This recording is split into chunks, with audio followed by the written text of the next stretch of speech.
and welcome to this live. Recently, I've been talking a lot about stress eating, how it happens, why it happens, what is triggering it when it comes to your entrepreneurial journey and whatnot. Today, I want to dive deeper with you and start dissecting this cycle of stress eating. So what we are going to do is I'm going to share with you one example of stress eating that is being triggered by your business. And then I'm going to walk you through the different stages or elements of this eating behavior. Because once we do, you will be able to fully understand how it happens. And then I am going to share with you a couple of tools so that you know at each stage how you can move forward and how you can start shifting and changing the things that are related to stress eating so that you are able to break this cycle. Now, there's something that I always say, I think every time I talk about this topic, I'm always saying the following. In eating psychology, we believe that you cannot change what you aren't aware of. So for you to be able to effectively shift this eating behavior and stop stress eating, you need to fully understand how it happens and why it happens and what goes into the different parts of this eating experience. So let's dive into it. Okay, here is the example. A potential client reached out to you and told you that she's interested in booking a one-on-one package with you, and she wants to work long-term with you, and this is a big investment. This is a high-ticket investment. So she asks all the questions, you answer them, you two are very excited about it, you think that she is definitely gonna go for it, and so on. Now, the next morning you wake up and you receive an email, a DM from her where she's telling you that she is no more interested in this offer and she's not gonna go and invest with you. So the first reaction that you might feel, let's say this is what's happening. The first reaction you get is that, oh my gosh, I just have been rejected. Oh my gosh, how could she do this to me? I thought she was going to fully commit. I was promised that she will. And in your head, it's like, oh, this is a lot of money. I'm so excited about making this money. I will go invest it in here. I have some bills I want to cover because of this money and so on. So you were promised to get this investment. You were promised to book this client, and all of a sudden she withdrew and you're left with nothing. And you start to think that, well, maybe I said something wrong, maybe I was too much for her, maybe the price was too high, maybe she found another coach and now she doesn't want to work with me, blah, blah, blah. So you're in your head, you're frustrated, you're angry, you are telling yourself you're not good enough, you did something wrong and whatnot. So you are in a stressful situation. You feel the stress in your body. You cannot think about anything else but this client experience. And all of a sudden, you feel this strong urge to go and eat something, and you find yourself in your kitchen grabbing that chocolate bar and eating it while also thinking about how she did this to you and how this is unfair and how could you trust her and whatever. And then you're like, oh my gosh, did I just eat this chocolate bar? Okay, but I'm still angry at what she did to me. So this was the whole stress eating experience. Let's look at the three main elements that went through that period of time. So the first thing is the trigger. You were triggered by something related to your business. So this client, she backed out of this deal and she doesn't want to buy from you. So, and then you were saying in your head, how could she do this to me? There's something wrong. I don't deserve money, blah, blah, blah. So your reaction to what happened in your business created a stress in your body. Now, this is the first step That is the trigger. Next comes the urge. So all of a sudden you feel a very strong impulse, very strong calling to go and eat that chocolate bar. 5 minutes ago, that chocolate bar meant nothing to you, and you didn't even, like, it wasn't in your mind that you have a chocolate bar in your kitchen, you know? All of a sudden you remembered it, and all of a sudden it just tasted, it's gonna taste so good. So there's a very strong impulse to go and eat that chocolate bar. This is the urge. Now, after the urge comes the onset of the stress eating, or what we rather call the episode of stress eating.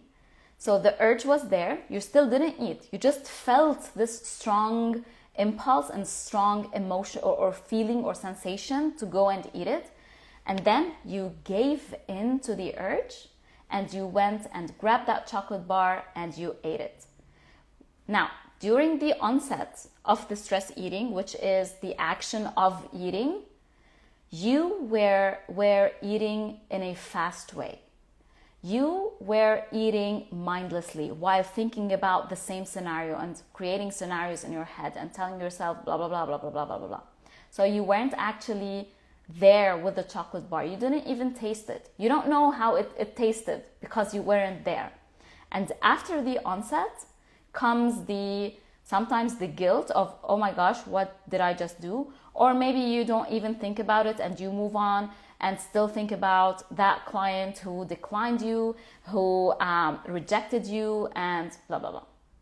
So this is how the stress eating happens. It starts with the trigger, then there's the urge to eat, the strong feeling that is calling you to go and eat, and then there is the action of eating, which is the onset.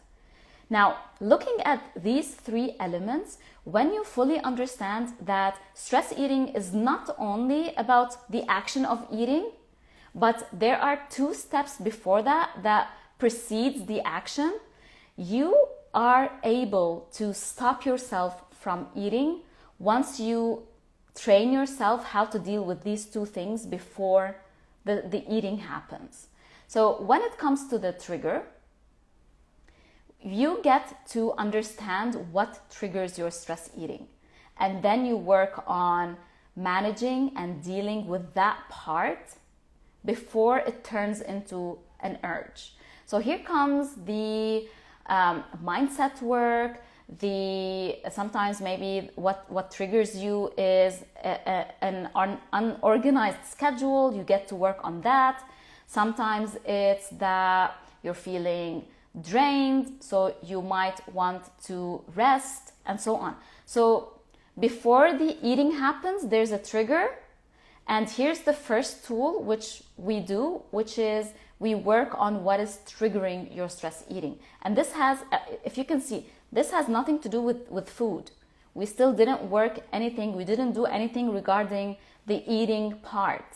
So that's why I always say that stress eating, when you heal with stress eating, it's actually helping you deal with whatever is triggering you in your business and helping you strengthen your skills, shifting your mindset, building a stronger mindset when it comes to your business. Because if you think about it, if you want to stop eating as a reaction to the client experiences that you are having, you need to be working on the client experiences themselves.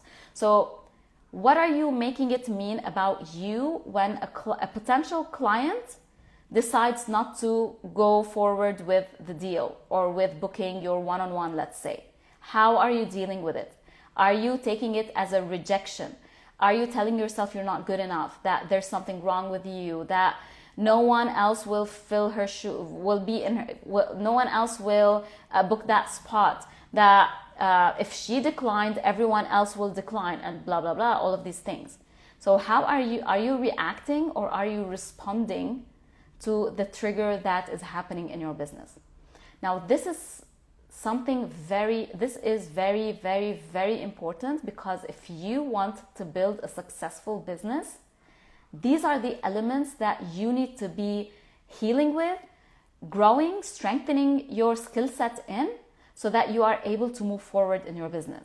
If every time a client does, or a potential client does this to you, you will always feel stuck and you will stop promoting your one-on-one, because now you want to protect yourself from the disappointment of people not committing to what they promise you to do. Or maybe you will start telling yourself, well, if she declined, then everyone else will decline. So I'm not gonna market for my one-on-one. I'm not gonna sell it, or you are going to sell it, but from a very mediocre place. So can you see how we shift that? And your stress eating was actually pointing you to that direction where it's telling you, oh, wait, there's an issue happening in your business and you need to take care of that. So that's why I also say that our stress eating and any other eating behavior is our teacher. It's telling us to look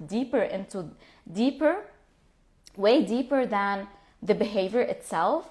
And it is asking us to look at what is underneath the behavior. And in this case, it's like, oh, I need to start working on the rejection that I get from potential clients. How can I strengthen this thing inside me?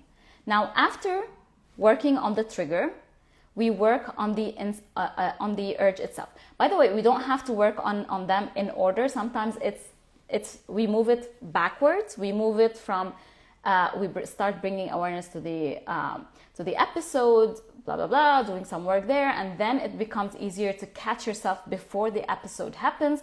And then when you work on the episode, on the urge, not the episode, on the urge, then you are able to work on the trigger itself. So regardless of which direction we move, we take each one of these elements and we work on them separately. Now let's talk about the urge. The urge, as I said, is this strong impulse inside you to go and eat. So what we do here is that we pause and we bring awareness to that urge to go and eat because I'm feeling stressed. I want to release this emotion inside me that, oh my gosh, I'm frustrated, I'm anxious, I'm overwhelmed, I'm whatever. I want to release it. My brain thinks that the only way I can release these unwanted feelings and strong feelings inside me is through something that is pleasurable, through something that is comfortable, that brings me comfort, that soothes what I'm feeling. And for the brain, for most of us, what is that thing? It is food. And for some people, it is scrolling on social media. For some people, it's smoking. For some people, it's hiding and sleeping. So there are different ways for us to deal with these rising emotions. And in this case, in the stress eating case, this coping mechanism or this way of dealing with whatever is rising inside of us is food. So my brain thinks that, oh, food will solve the problem. Food will make me feel better. So that's why I will feel this very strong urge, because my brain is telling me, oh, food will make you feel better. So that's why I would feel like I need to eat. That chocolate bar have never tasted so way much better. I don't know what, So the way we deal with the urge is we bring awareness to what is happening. As I said earlier, I cannot change what I'm not aware of. And the stress eating urge is uncomfortable. But I need to bring awareness into how it feels in my body and where it feels in my body. For some people, it feels here. You feel like there's heat inside you. For some people, it feels, you can feel it in your heart. For some people, it's in the way you're moving fast. So for you to catch that urge, you have to sit with it. And you have to label what you are feeling or experiencing as the stress eating urge. So, right now I'm feeling the urge to eat. So when I identify that I am feeling the urge, now I can have some power over it. But when I'm not aware of it, I cannot have the power over it. So here I will find myself like I'm 100% giving in. I'm not even thinking about it, should I eat or not? I'm like totally eating. I wasn't aware that there's a buffer zone between the stress and the eating, you know? So the urge is something that is in between. And when I bring awareness into this urge, I am giving myself the opportunity to decide if I want to go if I want to fulfill that urge to eat or not. This is when as I said, comes the sitting with the urge. Here it's about acknowledging it without judgment. I want to come into this place with curiosity, with neutrality. I do not want to be labeling myself or the urge or the client or what I'm about to do. So a lot of people, what they do is that, oh my gosh, I'm having this strong urge to eat. I shouldn't be feeling this. I shouldn't be eating. This is bad. If I'm stressed about something, food will not solve the issue. I shouldn't be eating. So what's happening is that I'm putting a lot of label and judgment and criticism around the urge to stress eat. And this will keep me stuck in the mind loop of I shouldn't be doing this. And it's not helping me bring awareness into it and then to be able to decide if I want to eat or not. I'm giving my power away to the urge. I want to take that power back by sitting with it and looking at it from a neutral point of view. So instead of saying, I shouldn't be doing this, I shouldn't be eating, this is wrong, eating a food is not going to help, all of these things, what I want to do instead is, okay, so I feel a very strong urge to eat. It's very strong. I feel uncomfortable. Oh, okay. So what I'm doing is that I'm labeling it. I'm just bringing awareness into what is happening without putting the criticism and the judgment and the shoulds and shouldn'ts on it. Now, after the urge comes the episode or onset or the action of eating. So you think that if I reached this place, then I lost. I lost the game. I lost the fight. I was triggered. The urge came. I ate. Okay, if I ate, then all my work went down the drain. That is not true. Here's why. For you to be able to break the cycle of stress eating, it takes a lot of practice. And for you to be able to sustainably end this eating experience, you need to rewire your brain one step at a time. And that happens through going through the stress eating experience, but from an aware point of view, from a relaxed and fully present place. So the trigger happened, the urge was there, you were aware of the urge, but you still decided to go and eat, or maybe the urge was very strong and you still didn't have the ability to sit with it and whatnot. All of a sudden you find yourself you're eating. So here what we do is we bring awareness to the eating experience and we try to mindfully eat. Mindful eating is an excellent tool in here for you to be able to gradually break this cycle one step at a time. So here, I'm about to eat. What I want to do is I do not want to eat when I'm standing. Here's the thing. I want to do the opposite of stress eating. So usually the way I stress eat is that I'm standing in the kitchen, I'm eating really fast, I'm thinking about the things that are triggering me, and I'm not present, I'm not tasting the thing that I'm eating, and then I find myself like I see the wrappers, the box is empty, and there are crumbles all over, and I'm like, oh, what? I just ate. So we want to flip the scenario. Here, what I want to do is I want to accept that I am about to eat. I want to stop judging myself. The next thing I want to do is I want to grab whatever the urge is telling me to eat. Let's say it's a box of cookies. So what I want to do is I want to mindfully, full awareness, I want to take let's say three pieces, put them in a plate, and then go out of the kitchen. I want to sit on my couch. I want to bring awareness.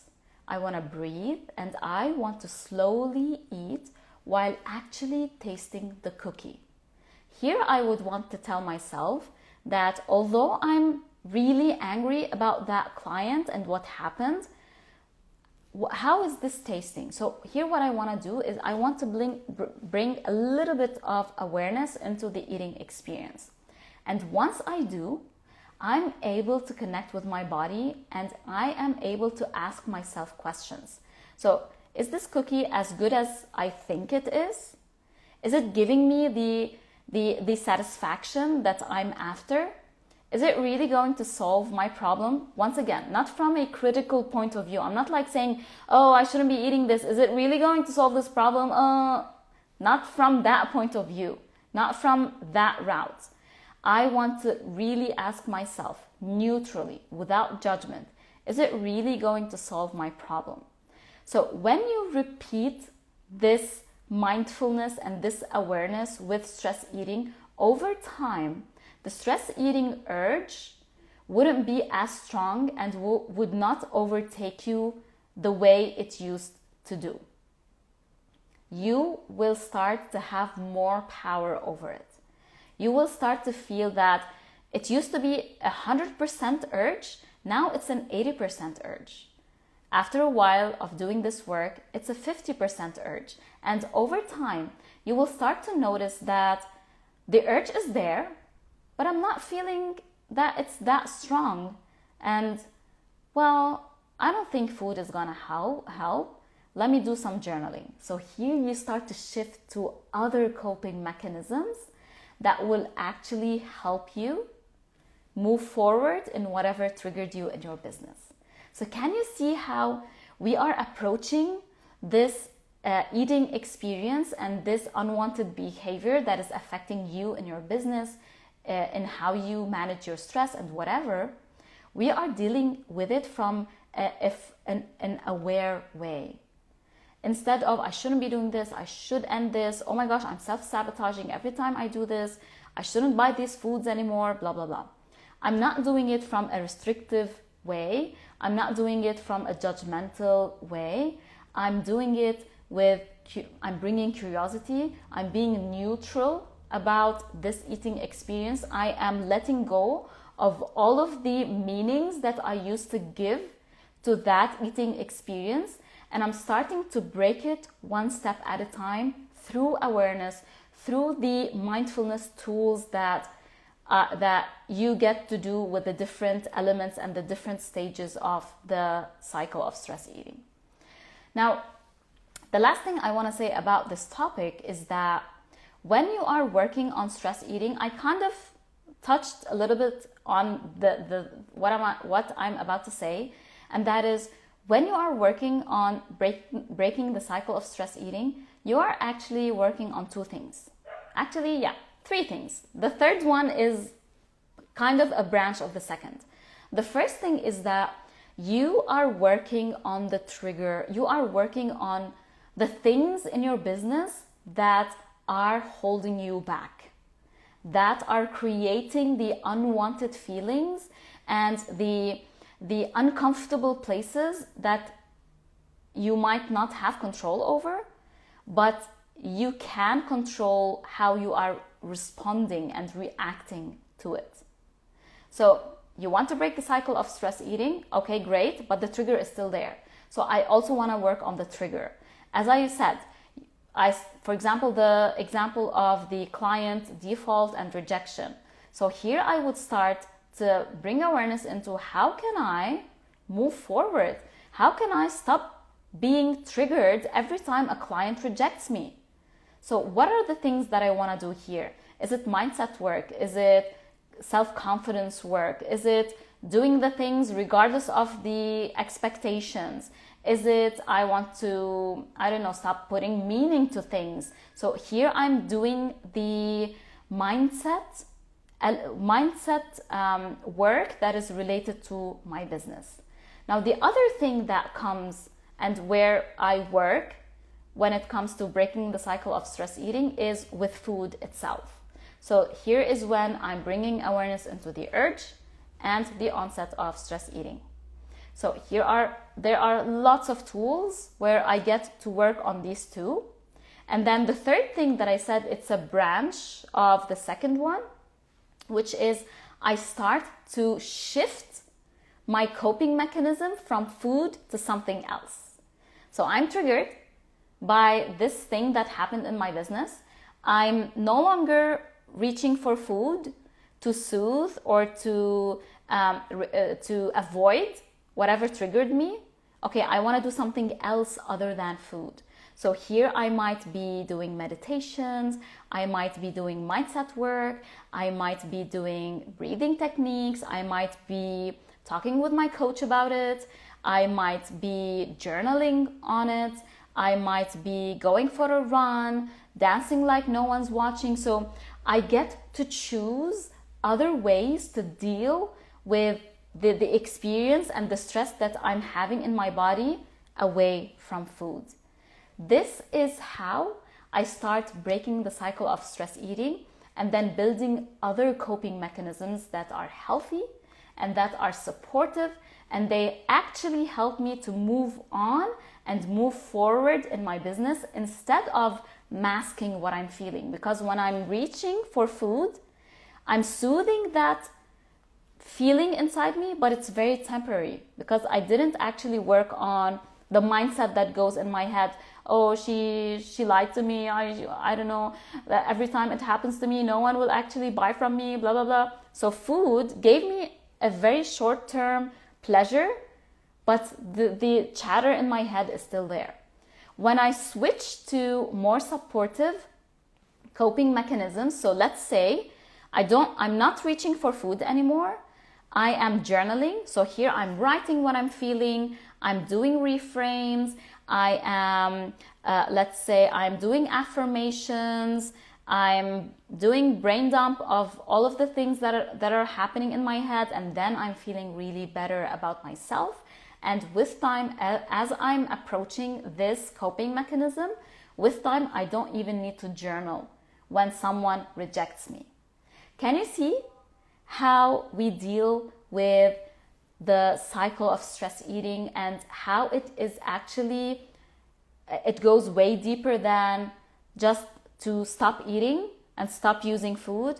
We actually work on the things that are related to your business, and you will start to notice that you are in a different level in your business. Your skills are way more better when it comes. You feel like you are more professional. You are an expert. You are having more emotional intelligence in your business.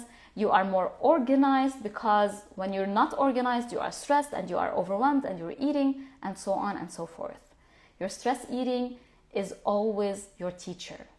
It's trying to tell you that there is something going on in your business that needs your attention and that needs you to go and deal with it. So you guys, this has been the 3 different elements in the cycle of stress eating that we get to work on: the trigger, the urge, and the onset of stress eating. I hope this was helpful, because I know that, as I said, when you bring awareness into the different parts of the cycle, you are more empowered and more aware to be able to know what to do when it comes to the whole experience of stress eating. If this is something you truly want to work on, there is the program on stress eating. It's called Healing with Stress Eating Program for Entrepreneurs. I am officially launching it next week on Instagram. This is all about the tools, the techniques, the awareness, the guidance, the teachings, the methods you need to be able to break that cycle and to start building healthier coping mechanisms. And then you are also going to start moving forward in whatever is triggering you in your business. And therefore, you are going to show up differently in your business. And you are going to be closer to your goals and to achieving what you want, because you are breaking down those triggers and moving beyond them. This program is one of a kind because it couples both your business and your eating experiences, your business, and your health. You are not gonna find a program out there that talks about both. It's either this or either that. I'm here to bring both together, and I'm here to show you the way and to guide you and to help you to effectively break the cycle and move forward in your business. If you are interested in purchasing the program, it's right now it's a self-paced program. It contains a lot of potent trainings and different topics and modules so that you are able to fully break this cycle. Once you purchase, you will have direct and instant access to the program, and you are going to have a lifetime access to it. So, and right now there is a discount on it because I did not officially launch it on Instagram. So if you are interested in purchasing the program, DM me now before I launch it next week so that you benefit from the offer. And I will put more details in the caption about the program, so make sure to check it out. I hope this was helpful. I wish you a good day or a good night, and I will see you very soon.